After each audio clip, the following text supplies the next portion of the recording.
What makes a bad movie? Is it the setting, the acting, the pacing, the story?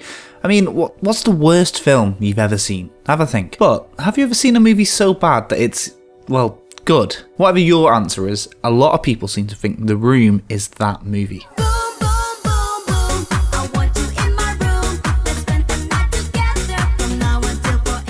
The Disaster Artist is a fictionalised retelling of the true story behind what's considered by many to be the Citizen Kane of bad films, maybe even the worst movie ever. It's based on a memoir of the same name written by Greg Sestero, who played Mark in The Room. And in The Disaster Artist, Dave Franco, James Franco's younger brother, assumes the role of Greg. The Room's infamous producer, director and star, Tommy Wiseau, is played by The Disaster Artist producer, director and star, James Franco. This movie's advertised as a comedy drama, just like the last two movies I looked at actually, Battle of the Sexes and Ingrid Goes West. And either I've now watched 3 movies in a row where the story is a lot more intrigue and drama than actual comedy, or making these videos has given me the sudden realisation that I'm completely humorless. Back to The Disaster Artist, and I want to clear this up nice and early in the video. Do you need to see The Room before The Disaster Artist? No. In fact, you could even argue it's better if you don't. And that's a bold statement, but I can imagine if you haven't watched The Room, there's no way you'd believe that it was really this bad. And then during the end credits, there's a series of shots of the original Room played right next to The Disaster Artist in sync. So whether you're well researched on The Room and it's now cult status or not, it won't make a huge difference going into this. Now obviously the film does reward avid fans of The Room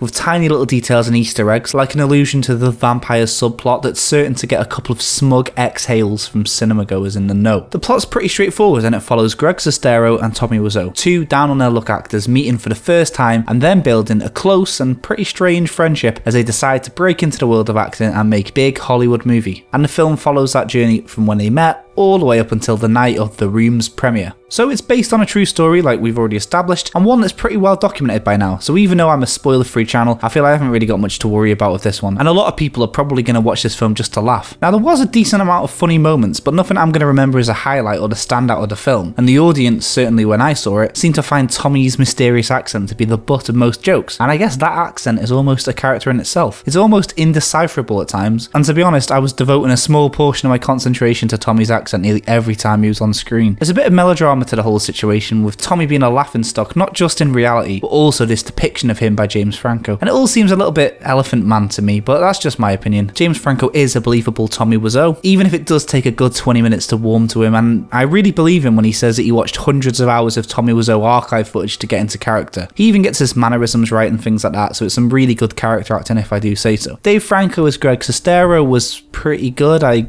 guess. There's tons of cameos from the likes of Bryan Cranston, J.J. Abrams, George Lucas, and there's bound to be some faces you recognise assuming some larger roles in this movie, especially if you're a comedy fan. Obviously there's Seth Rogen, but there's also Hannibal Buress, Keegan-Michael Key's here, and my absolute favourite ever, Nathan Fielder, which was an awesome surprise. So despite it being advertised as a comedy drama, it's actually quite a heartfelt story of 2 guys that are going up against Hollywood to make their own production, and it also taps into a lot of mystery regarding the real life Tommy Wiseau and some of the unanswered questions like how old is he, where's he from, where does he get all his money from, and whether or not the film answers these questions, well, you're gonna have to go and see it for yourself. So that's my review of The Disaster Artist. Hopefully I covered everything, and all I've got left to say is that someone who's seen The Room multiple times, I didn't leave disappointed. And if you've not seen The Room, then it's still definitely worth going, because if anything, The Disaster Artist is going to provide you with enough intrigue and backstory about The Room that you'll want to get home and watch it immediately. And I've got another video coming out in, well, just a few days actually, Thursday I think. What's it about? Well, you'll have to wait and see. And if you're feeling particularly social, I really do want to know what the worst movie you've ever seen was. It's always interesting to hear what you guys think, and a lot of people know their favourite movie, but I wonder what the worst movie is. Remember to like the video if you enjoyed it, subscribe if you want to see some more positive movie reviews from me, and until then, I'll see you in the next video sometime this week. See ya.